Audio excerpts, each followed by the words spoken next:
crust veil.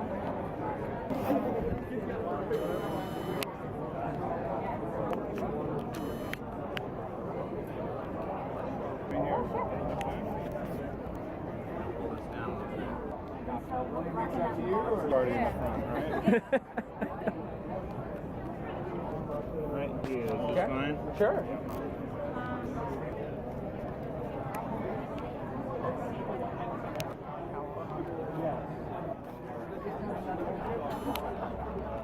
Going, it was great. Amazing.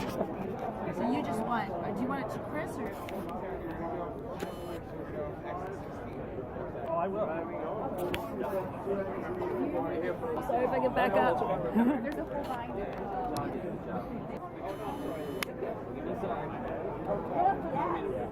It's a scene that really sits with you. I'll be right here. All right. All day long.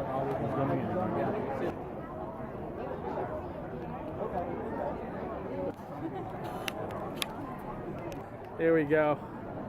This is going to be a good week. I call you. It means I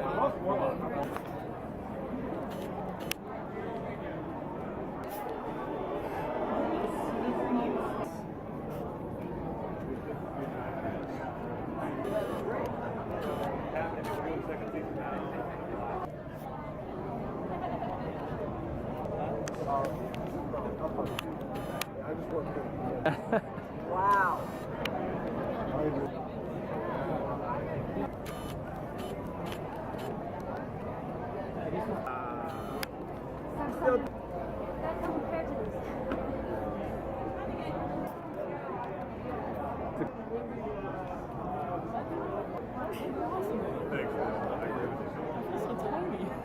Thank you.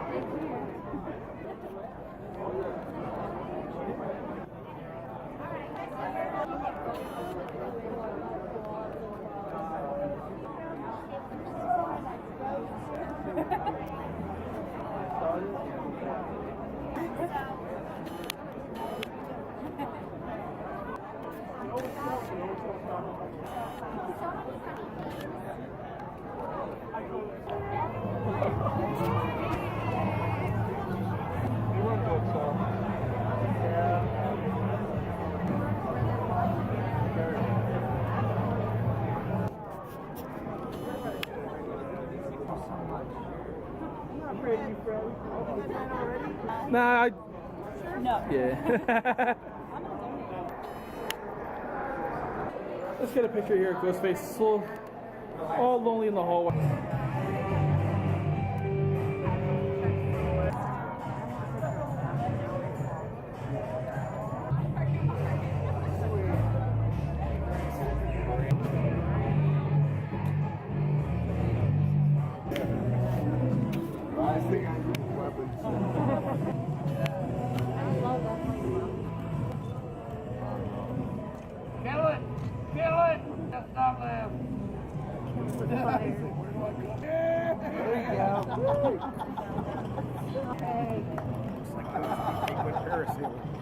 This piece.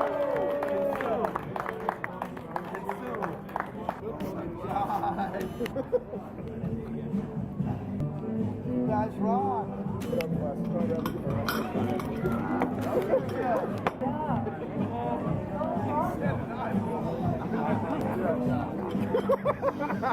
It goes good with whiskey.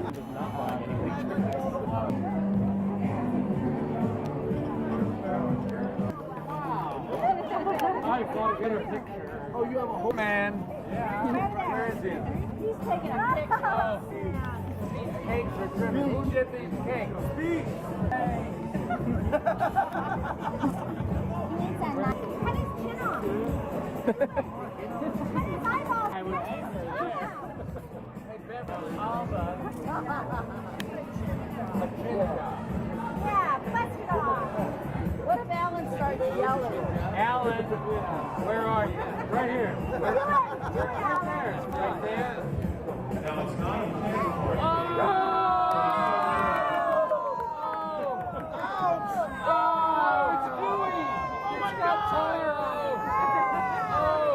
I'm loving this. Oh my God. Beautiful. And that's all I want. I've always known the torment had a soft, gooey inside.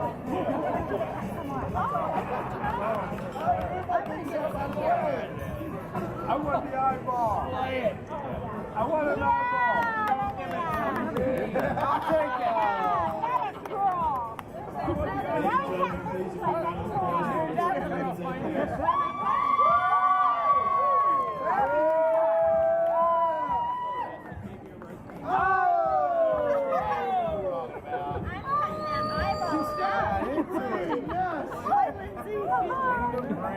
That's how you kill the zombie.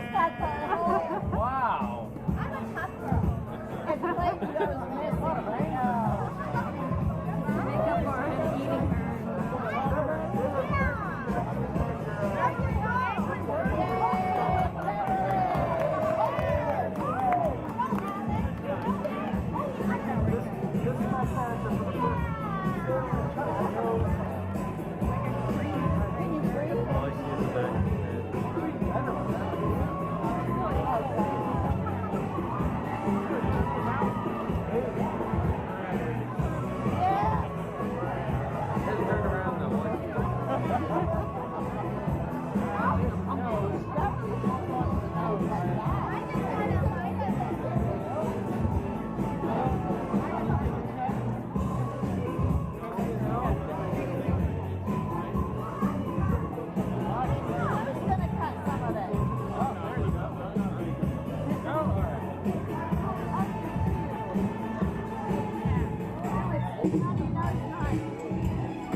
Upside down.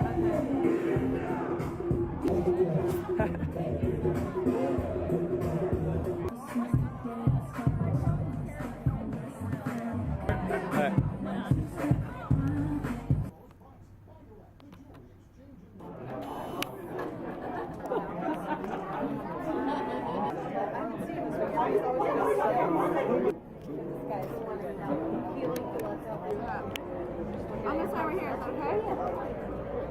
You want me to write it to Chris? Yes, please.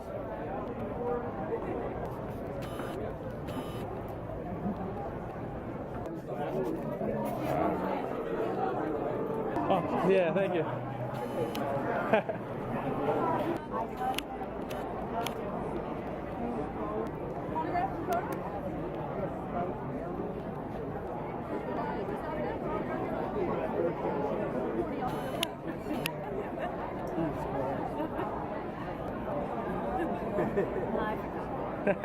Here we go. Bump into the Oh, I was just joking, guys. Uncomfortable now. Oh, yeah.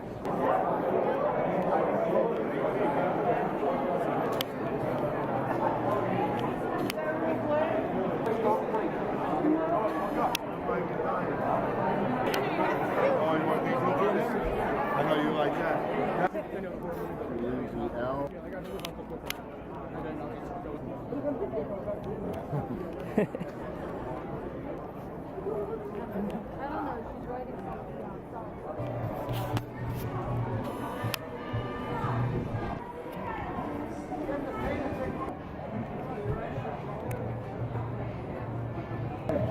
Liam?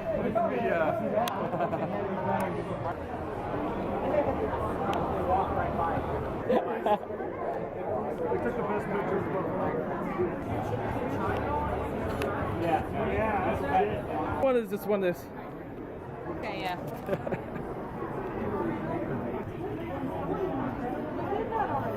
Hang on.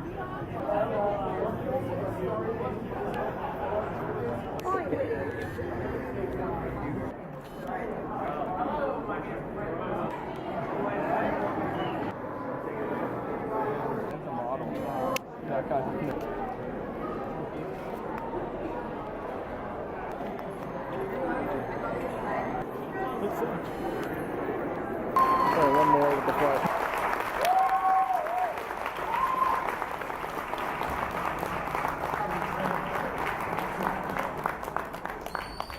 And last but certainly not least, from the Devil's Rejects, Chop Top himself, Mr. Bill Moseley.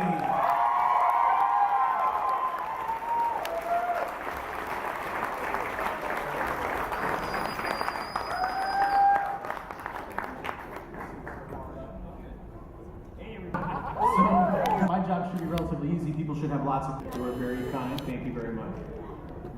Well, we... That was so funny, to be honest, we're going, I don't think some crowd started. Oh yeah, for sure. Yeah, I was panicked because I think it got me in a lot of trouble. Having the Devil's Carnival too, just to kind of keep you in the mind of the public. That's basically all, but I know they don't have a Brad Fuller when he was doing an interview with a movie, I guess. It was funny because thanks to doing that, Bates, who was a big Chop Top fan, who did the makeup, Went through the skull. It was so intimate and close with murder. I like that one a lot. It was a lot of fun.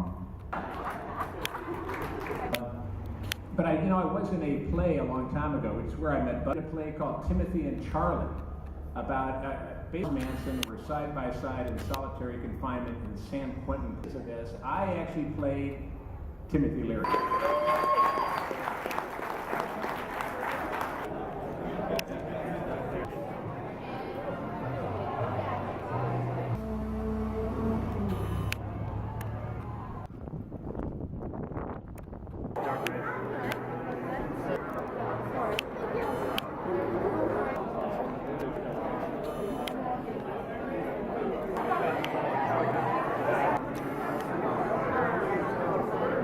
I put like 5 of them in here. And I'm gonna mail one to your mom. It's been way too long.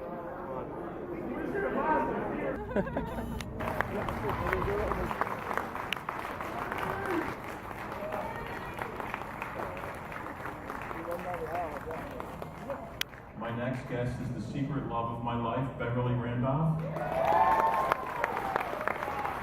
I only bought her a one-way ticket. She doesn't know that yet. When she gets to the airport tomorrow, there's no ticket to go home. We'll send for the dog. Oh, 2 dogs. Okay, that's right, 2 Yorkies. Next up, please welcome Linnea Quigley.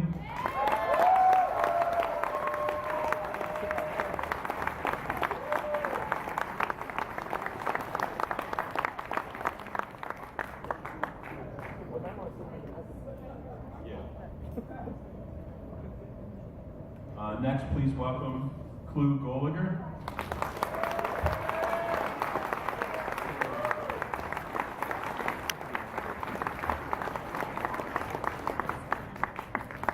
And the star you may recognize from not only Return of the Living Dead, but from Friday the 13th, Part 6, Jason Lives, Tom Matthews. And also a gentleman you might recognize, not from a horror movie, but for those people that are old like me, might remember him from Pathmark commercials. Please welcome the one and only James Karen.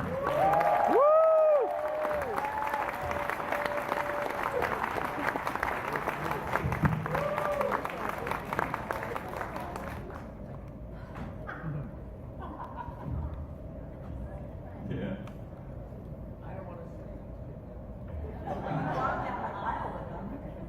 So what we're going to try this time, we have too live, you might raise your hand and we'll ask questions into the microphone. I will go back to the old way, but it's a lot. So let's get started. Who has the first question? Right there. Right there. This question's for the whole panel. It was the original script, and then Dan O'Bannon, if they had just gone with the John Russo script. What was John Russo's script? I didn't read it. A word in there in the script. Who else has a question? Oh my God. Who else has a question? Raise your hand, please. Oh, come on, guys, don't be shy. Right in the back there.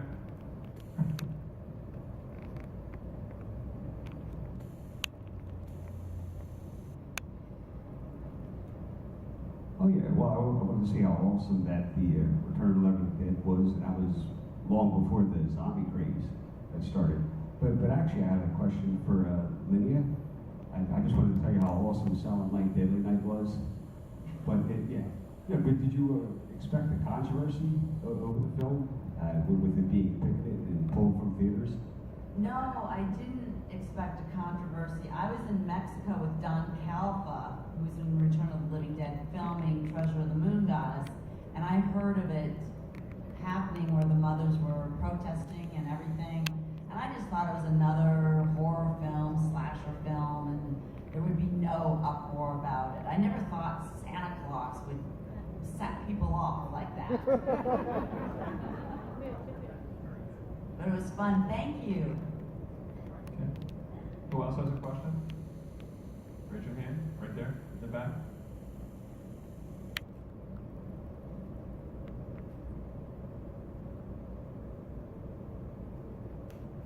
This is a question for everybody. What was it like just like working with all the zombies and what was the reaction for you guys? Would somebody repeat the question? You know, they're not real. Right? I mean, you know that.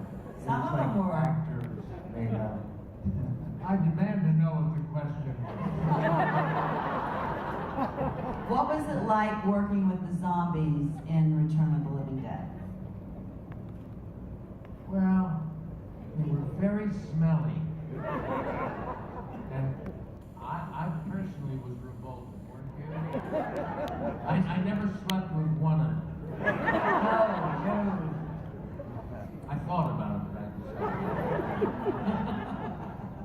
I was actually scared when I did my scene where I fall in the mud and all of a sudden they attacked me because all of them wanted FaceTime. They all wanted to be shown as the zombies. So I was like, they're going to be overly zealous zombies. So I was a little bit afraid of them. And you were scratched quite a bit too. I was scratched by them. So I don't know. I thought maybe I'd turn into a zombie. And well, I did actually. you're the most beautiful zombie of all. Oh, thank you, James. Oh, queen of the zombies. Queen of the zombies.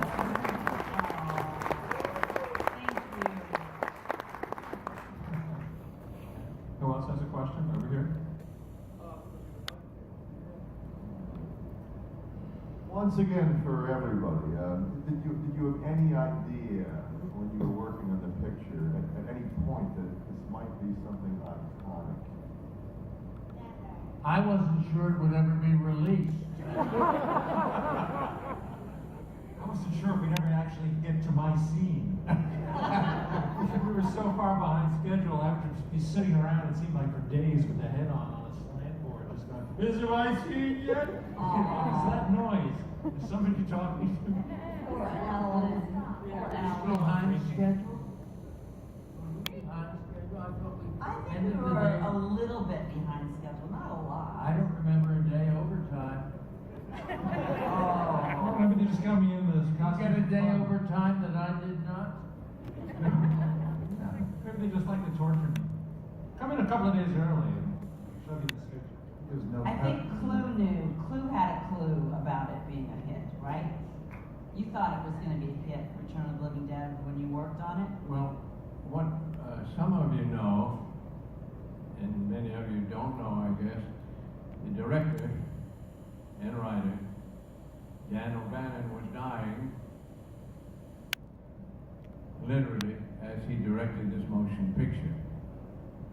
he had an incurable disease, and he and his wife lived with daily. So Dan had never prepared in his life to be a technical motion picture filmmaker director. He was a brilliant writer, as you know, probably better than I do, but he didn't feel good on the set. He didn't know a lot about the different departments. He knew a lot about some of the departments. As some of you also know, this was toward the end of his career. He had been working for several years with what some refer to as a brilliant filmmaker, Roddy, on making a motion picture, Dune, that was never made. So this man, Dan O'Bannon, has spent a good part of his creative, productive years working on a project that fucking failed. So by the time he got to us, he wasn't a happy camper. He knew he didn't have a lot of years left, if any complete years. He knew that he would make one of the great motion pictures of all time, Alien 1. However, he had a partner. He co-wrote that. He didn't. Dan O'Bannon wrote Alien. No way. Jose, his partner, and he wrote it. So it seems to me that this kind of motion picture to come out so many years later and have you, really horror experts, fans, give adulation to his project, to me is not possible. If Dan were living, he would tell you, as he told me, well, I wrote it as a joke, Clu. I thought it was just a joke when I wrote this script, and when they accepted it, I about shit in my britches. Well, that's it. Well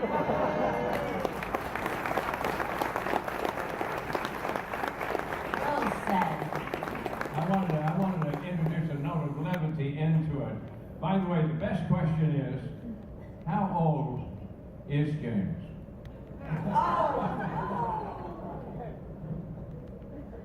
Old enough to know better? Did you ask 24. Yeah, how old, really, honest to God, are you? I'll tell him how old Old I am. enough to know better than to talk to you tonight. Well, I'm 85. Oh. Now you have to tell, and I'm a youngster between us, you and me. So how old are you? Actors and music shouldn't be dated. This guy makes motion pictures as we speak. He can memorize a script as well as anyone I've ever met. And he's not supposed to even be living. People asked him to do a motion picture. He said, well, what's it about? I mean, he'll do anything if he can, you know, get paid. Not anything. I have my reservations and limits. As a Southern gentleman, Lou, I am very careful about my character studies, and I am certainly very careful about the parts I choose. I mean, I call Tommy, and I say, Tommy, I've got a script sent to me. Will you read it? And Tommy reads it and says, there's nothing in it for me. And I say, well, then it can't be any good. And Tommy says, no. And I take the part and run. True story. Oh my God. I will say this. that it was one of the happiest sets with all the problems. It was a very difficult movie to do, and it emerged. Nobody thought that 30 years later we'd be sitting with a wonderful group of people talking about it. Nobody had any thought for a moment that when we all hoped that it would be released and we wouldn't be beaten out of town on a rail. But it's just been a wonderful experience, every bit of it. I mean, here it is, almost let's say 30 years. Today's our anniversary. The 29th today. We saw it 30 years ago. It seems like I've known you all my life. Well, you've known me all my life. Oh, that's right. We were born the same day, just 50 years apart. Yes. But it wasn't just a creative experience. Dan was smart enough to let us free exist, to riff, and loads of things that came up. Often when there's a writer who's directing, they are there listening for every single word of their wonderful script. And Dan wasn't like that. He let us riff, he let us go, and I would say to Tommy, because sometimes there was time that wasn't filled with words that we needed to get from one place to another. I would say to Tommy, watch your tongue if you like this job, boy. Like this job? It just went. Everything worked, you know? And I mean, to see a clue with that axe, you know, trying to get the door, keep them at bay. I mean, all of that stuff. No, there was no way to write that stuff, and you just couldn't do it. And Clue was riffing like crazy. He probably He's riffing right now. Tommy, you're just incorrigible. You better stop. You better grow up, Tommy. This beautiful woman here that you just married, be a man, Tommy. Oh my God. Did I hear one of the most wonderful actresses? She went through hell in this picture, never complaining. She was wet at least half the time and very cold. We shot a lot at night. She was constantly in good humor and a perfect person. And I really admire Renee. And we were very fortunate because we had Beverly, who was so perfect for the part that she did. I mean, that squeaky Beverly was so marvelous, and she's continued to be. She has kept the group together, by the way. Oh yeah. Beverly's our, I hate to say this, Beverly's our den mother. Thank you, James. That's so sweet. Dan was cracked the den mother too, isn't she? I thought you were going to say Linnea because of all the, what she went through, and then you were going to say something about how fabulous her figure is, and it's still the same today. So thank you.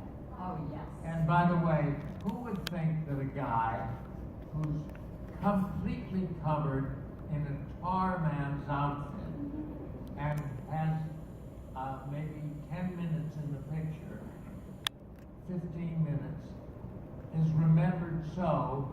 I mean, I have people talk to me about it, they say, who was the tar man? Who was the tar? How did they knock his head off? Well, you have to ask Clue for that because he did it. And by the way, that was a marvelous strike you made with that baseball bat. Were you a baseball player ever? You know, many years ago I ran into a small, really small actor. And he said, "You don't know who I am?" I said, "No." He said, "I played the stunt guy for the tar man when you knocked his head off. Wow. And I said, why did you do that? I was not a stuntman. I was not an athlete. I could hardly hold my head up. My neck was so weak. And I had to use a baseball bat, a Louisville Slugger, to knock that head that was sitting on your head. And I swung as hard as I possibly could to try to make it go up in the air. And I knew nothing about baseball. Well, I was an idiot for doing that, and I know that, and I told my daughter-in-law who was with me the other day, I said, why did I do that?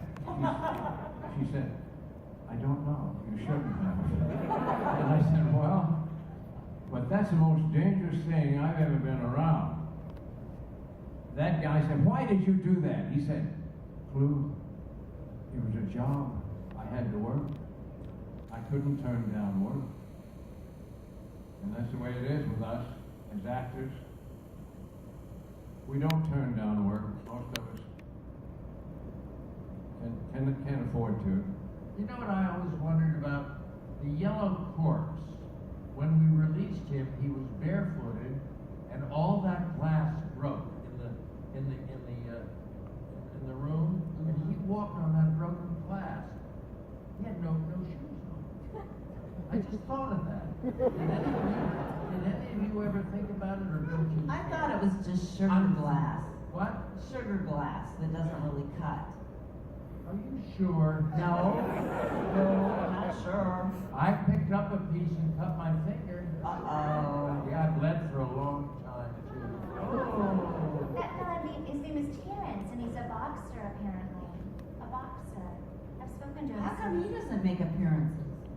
Well, he wouldn't be in the documentary, and our manager produced the documentary. Oh. So he doesn't get to play.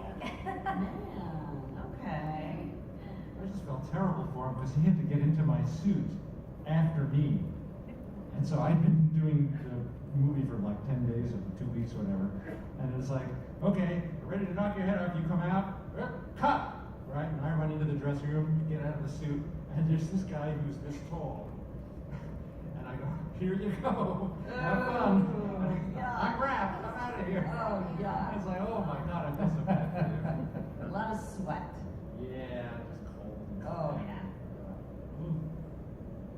And he was touched by how big the movie had become. I don't know what the hell you're talking about. I don't know what the hell. Like this job. What are you talking about, Tommy? Just Tommy, let grown-ups talk. That's the great tragedy of this motion picture in my mind. His best friend, suicide, best friend told me that he thought this would be his big break in motion picture acting, that he would move up into 2 or 3 levels above what he was doing on this picture. And he worked and worked and worked. And when he was on the set, during the scene with this beautiful woman, and this beautiful woman came up and felt his thighs and his crotch. And Yeah, we noticed that. he said, "Get away, you dirty girl." But I couldn't believe that this kid was into the part so much.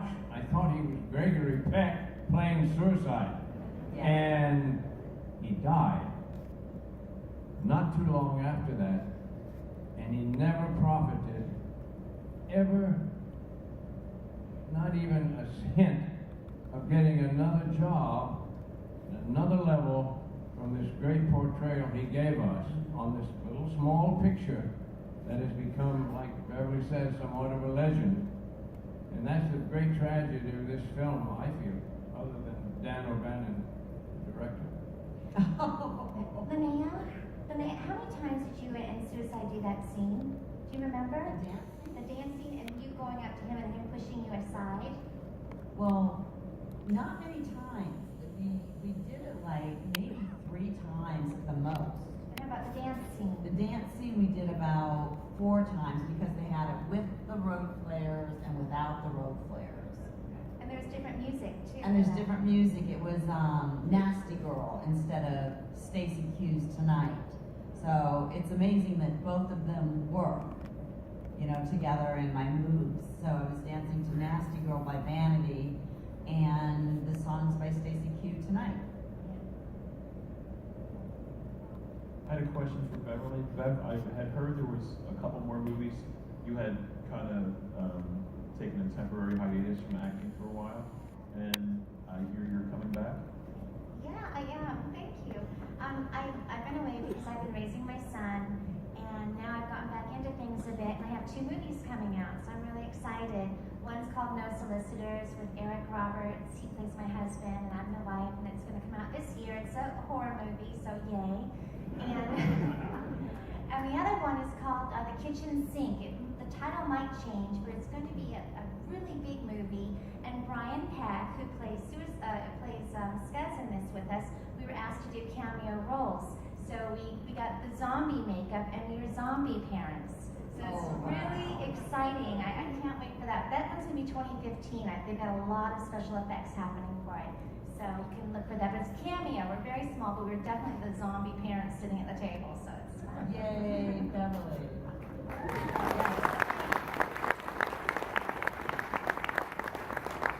And also, Beverly told me today is a special day, I guess, in the history of the film.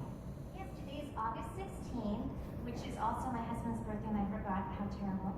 And but most importantly for today, it's our 29th anniversary. The movie was released on this day. So if you look on the poster, it's August 16th, 1985. So 29 years. It's just going to be a big 30 for us. So we'll see what Mikey pulls up for us. Do you remember we were at Hollywood Book and Poster for that, and we took pictures? I didn't go to that. Oh, shoot. I know Mark did, and Brian, I'm pretty sure. And I'm not sure how Miguel. Yeah. I remember seeing the pictures for that. Yes. Very cool. And also, there's a really great documentary that was released, I guess, about a year or 2 ago. Everything you want to know about the film was put together by the person that put this together, Mikey Perez. If you're a fan of the film, this documentary is well worth getting. It's just fascinating to see everything behind the scenes and to see the current interviews with everybody. It's hilarious. There are some things in there that you roll on the floor, you're going, no, he did not say that. It's so funny. Yeah, it's a great documentary. Okay. Who else has any questions? Right here? Over here?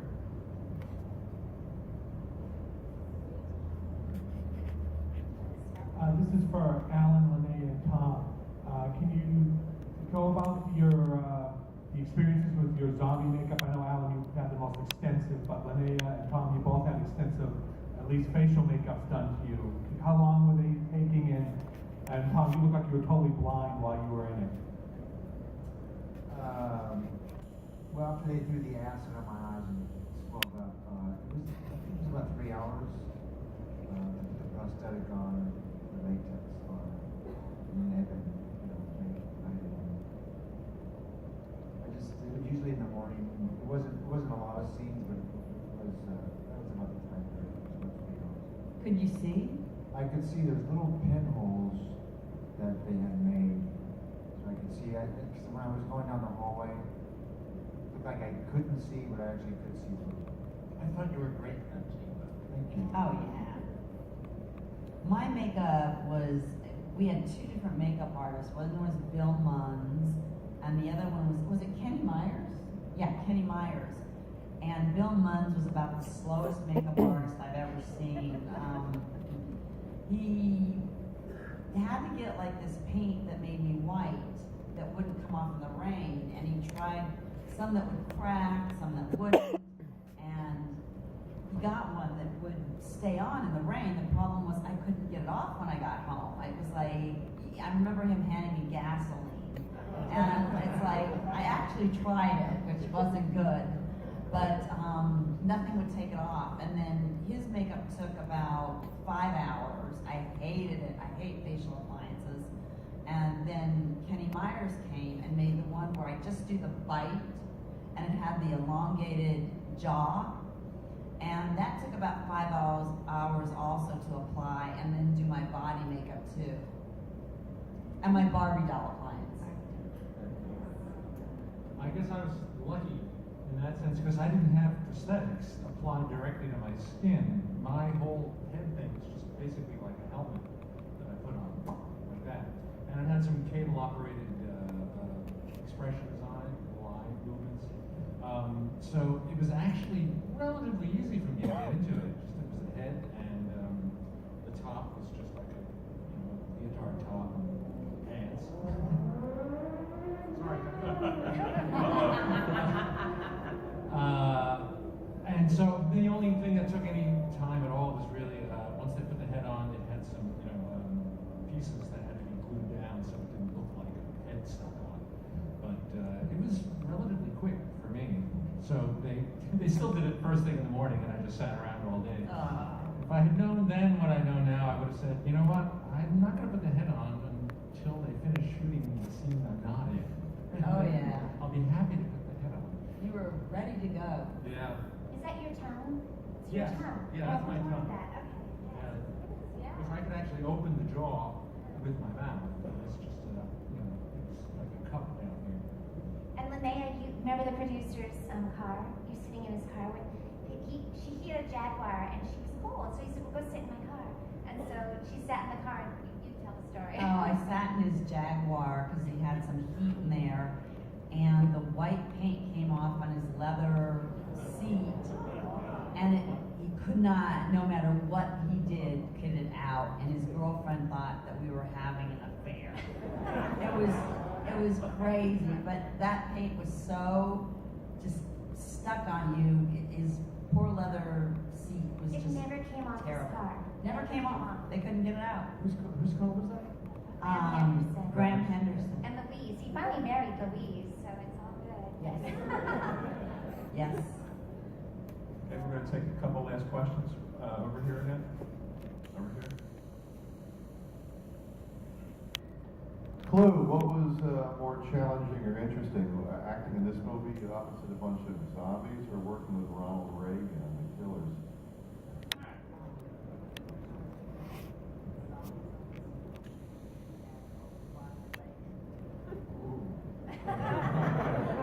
Oh, well,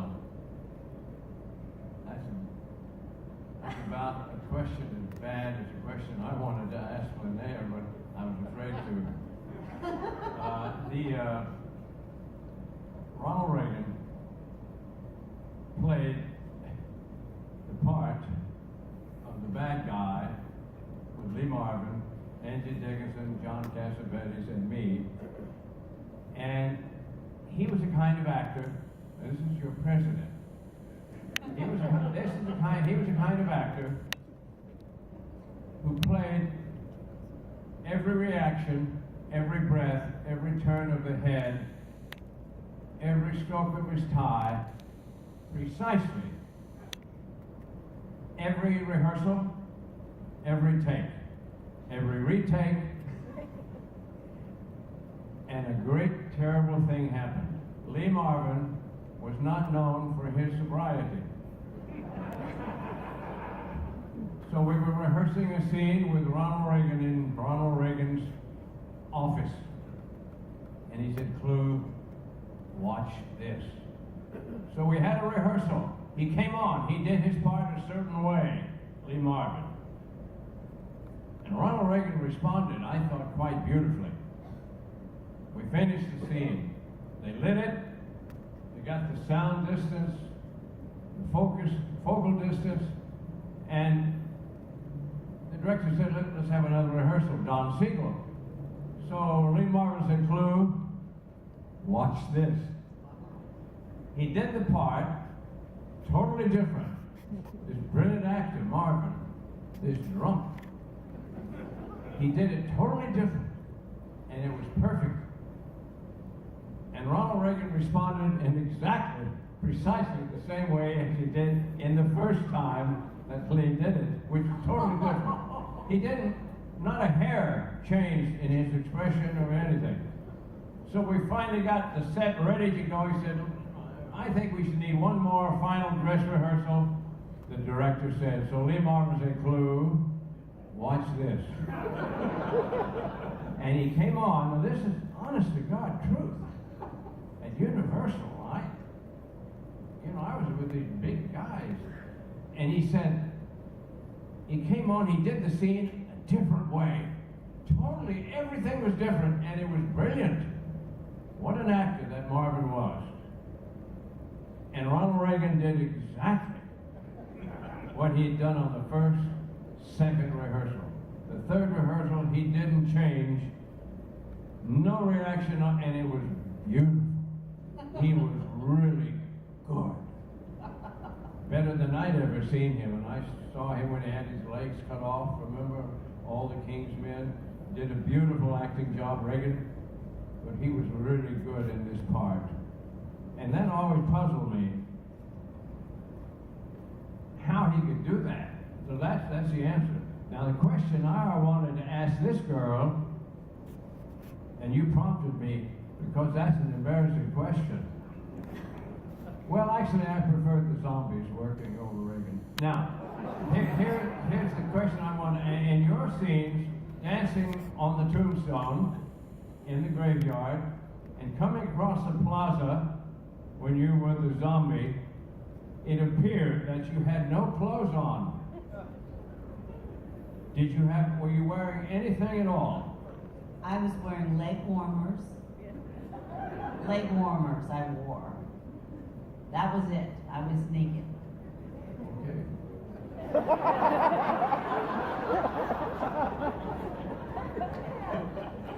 Why didn't you visit the set that night?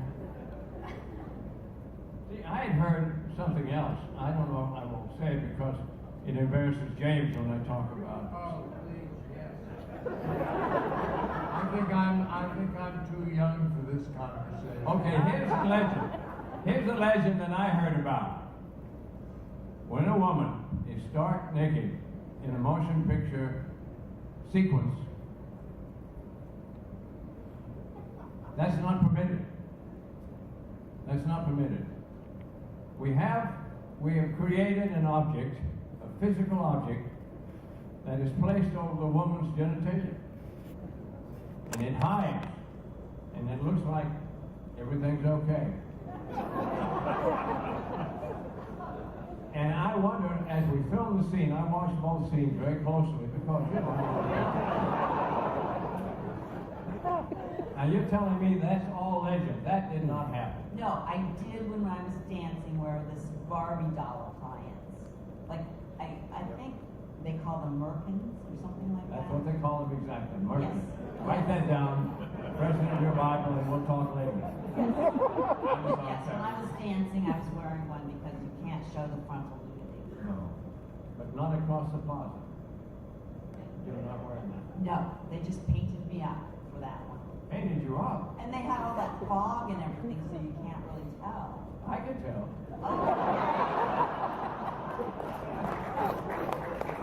Dave, the owner of this festival, wrote me when we were making that scene, the plaza scene where she walked across, and he said, "Clue, could I visit the scene?"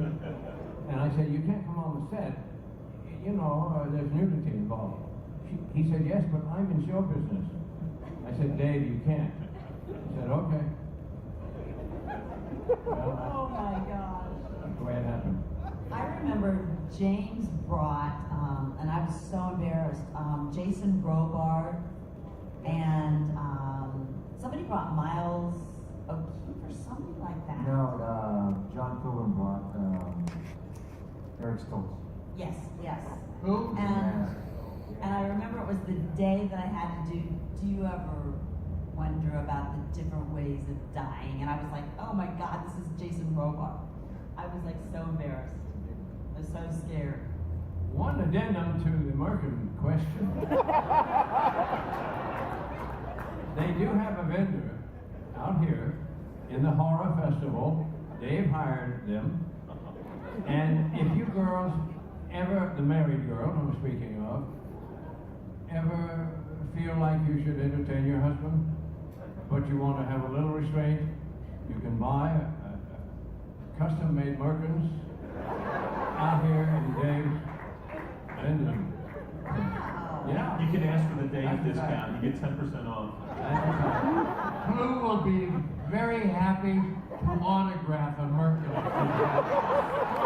He's an expert in handling. Well, I know that Tom was, he just recently married to a beautiful woman, one of the most beautiful women I've ever seen. And he was shopping for one out there. That happens. Well, that's showbiz. Now we brought it to this level. Have you anything to say, James? I would like to move on the conversation. Okay, let's move on. Because I thought we were here to discuss our picture in regard to a Shakespearean plot. You know, and you've changed the whole thing.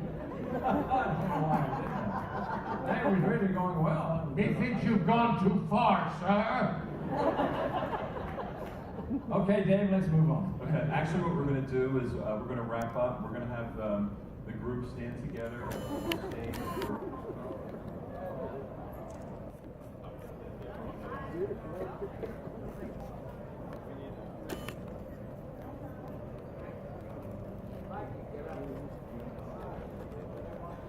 Also the producer of More Brains DVD.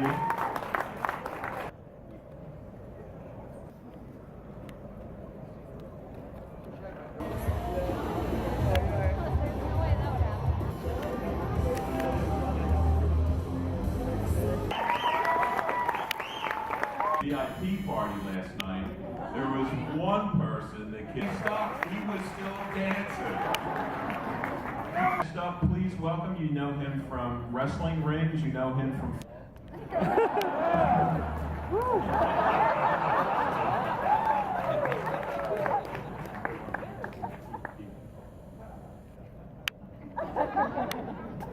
Okay, person with the next question in the back. Yeah, question for Rowdy. I was just curious who came up with the name for your character, and was there any sort of meaning behind that? Sure. John Carpenter was very adamant about nada, N-A-D-A, obviously in Spanish meaning nothing. And throughout the entire movie, you didn't know anything about him. You didn't know where John Nada came from. He had a wedding ring on. You didn't know why. You didn't know where he was going. You didn't know anything about him at all. And the less you knew about him, the more intrigued with the character, because as we all do as human beings, kind of seek to know. You knew nothing of this guy right up. You don't even know if he died or not. You know, so he was really adamant about keeping the mystique. So strong. You know, it's not like dragging Hogan around, you know. At least Hogan will give you a little help every once in a while. He's so strong, but poof, he's game. He doesn't have reverse in him, and which was perfect. Excuse me. Keith just naturally, he's a man's man, and when the fight got going, we would kind of take it as far as we could until we had to break it down for whatever reason, and it kept a certain amount of energy in it that normally a fight's shot in very 3 or 4 moves, boom, cut, 3 or 4 moves, cut. This was just punch, kick, punch on rod, kick, rod, groin rod, put rod on South Park. but it kept the energy up in the fight, and it's like Mike Tyson doesn't even know it. And he was wonderful. I couldn't ask for somebody better, because at the same time, he, out of the kindness of his heart, he would help me with my dialogue and stuff. And so in the fight, there was one particular part, excuse me, it's my favorite part anyway, where these two guys are fighting, but it was real important. It wasn't a fight between two enemies. It was a fight between two friends. But it was, you know, trying to, just like right now we're trying to convince you 911 was a conspiracy. You know?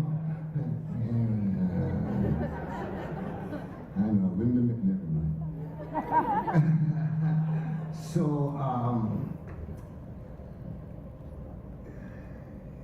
Keith just adapted really well to where we came to the part where I took the 2x4 and swung it at Frank's head, and Frank ducked, but it broke the window out, and it was like, then I realized, whoa, I could have killed my buddy.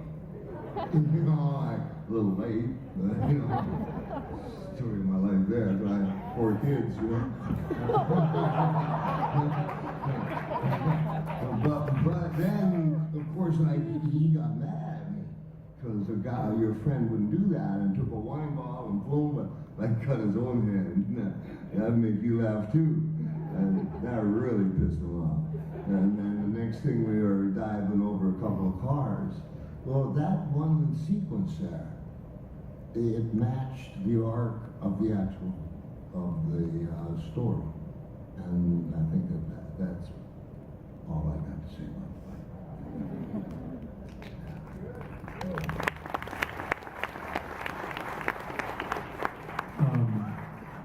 One of the things I think was so great about the fight was Jeff Amata, who was the choreographer, was very clear with us that it was a story, and it was fun, man. You know, I mean, because you know, as it did escalate, I mean, we got to not just throw punches and stuff, but we're telling the story. And, you know, as you said, a fight among friends that starts escalating. And I don't know how many people asked me to write Dirty Motherfucker today. Would you write that for me? So, I mean, but that, I think that came out of the moment because it was like, it was kind of funny because it's like, yeah, you could have killed me, motherfucker. So, you know, that was thrown in, and we got to play like that. I mean, here, you know, how lucky am I? I'm playing with Roddy Piper and shit. You know, I mean, it was like, it was fun. And what he did, strongest guy I ever met, pound for pound, because you know, I was like 225 at that point, at least. And at one point, he's holding me up. He goes to John. What should I do with him?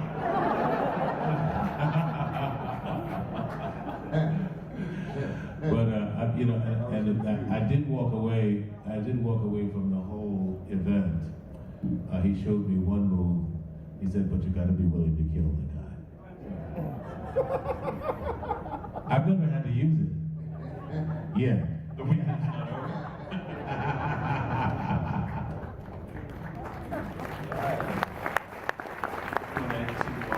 Worked out pretty well. We have 2 people with microphones, and have you raise your hand, and they'll come to you with a microphone and let you speak into the microphone. So everyone's up here?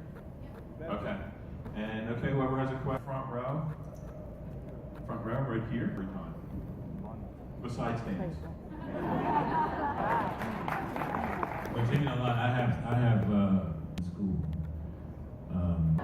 Either that or honeydews. You know, the way you are, and to not complain about that. I also no longer feel it necessary. Most of the time, if you're that much of an. I learned a lot from accepting, or by that I mean. No. It doesn't matter what it is, but especially if you're going for, or being a comedian. There was everybody comes with their own energy, and the set was a whole other sense of timing and everything. Everyone was born before the other.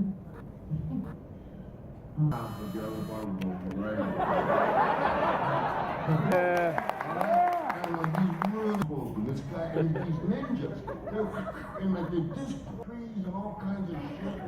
It's USA against Japan. And I'm from Kyoto and rolled until they left. It's just like, fast forward. Like, there was one ninja. Like, in my room. And, so good. The orange jet. Right, man.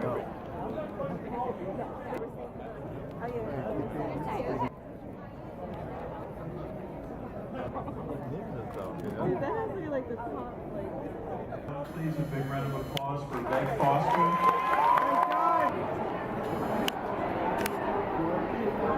We were at the meeting very earlier, my daughter and I, and just a quick story for you, only smile. And one of the fans.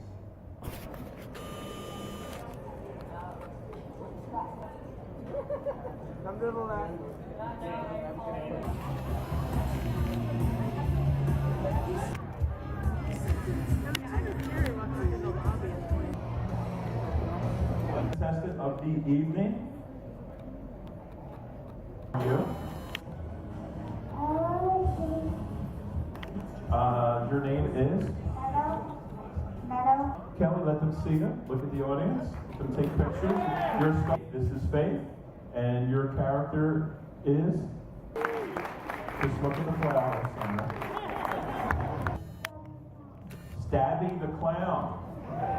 Group can take photos of you. You're a star. Now you can sign those photos.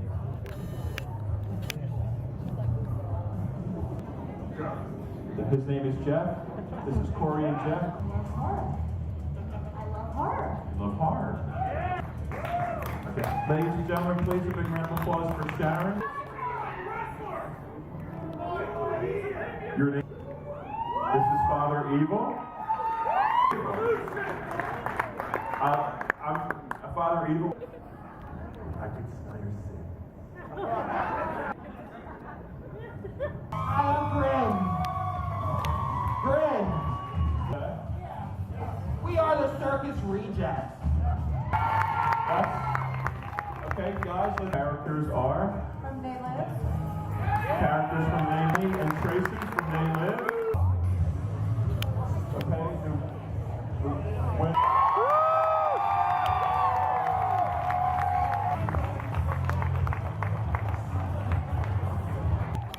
Okay, his name is Beetlejuice. His character. So I heard. This is Chris, and your character is? And Jack would be? I'm the Joker! Okay, and ladies and gentlemen, this is Elizabeth, and your character is? Wait, have I had no sleep or what? Actually, your name. Okay, this is? Viva Rossi. This is Viva Rossi and Catwoman. And Game Silent Hill. Let's hear it for Pyramid Head. Yeah, we know how that is. And your name is?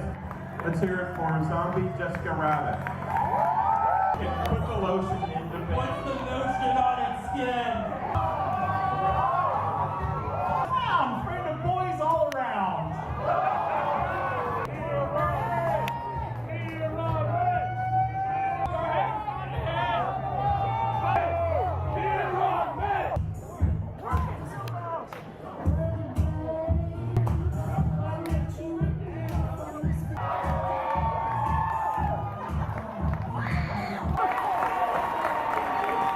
You know what that means? Dominic. Suddenly Dominic broke character.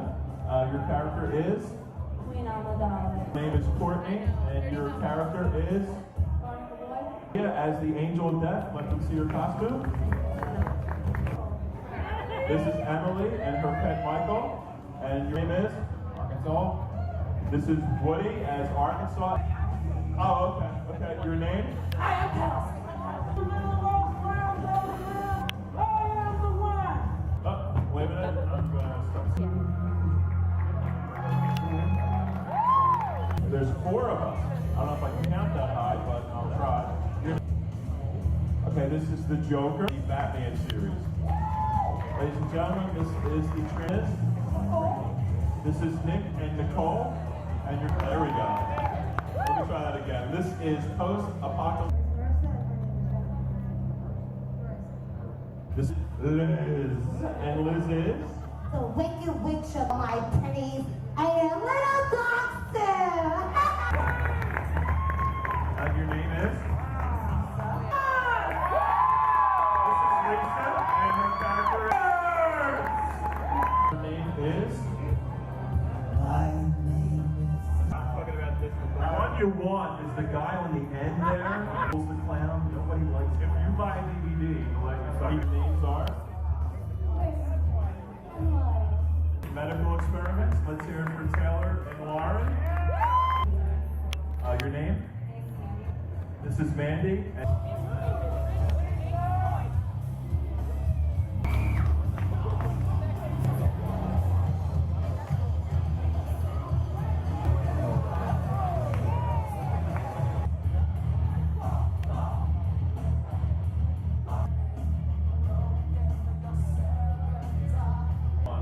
They participated in the costume contest tonight. The work was for all the contestants tonight.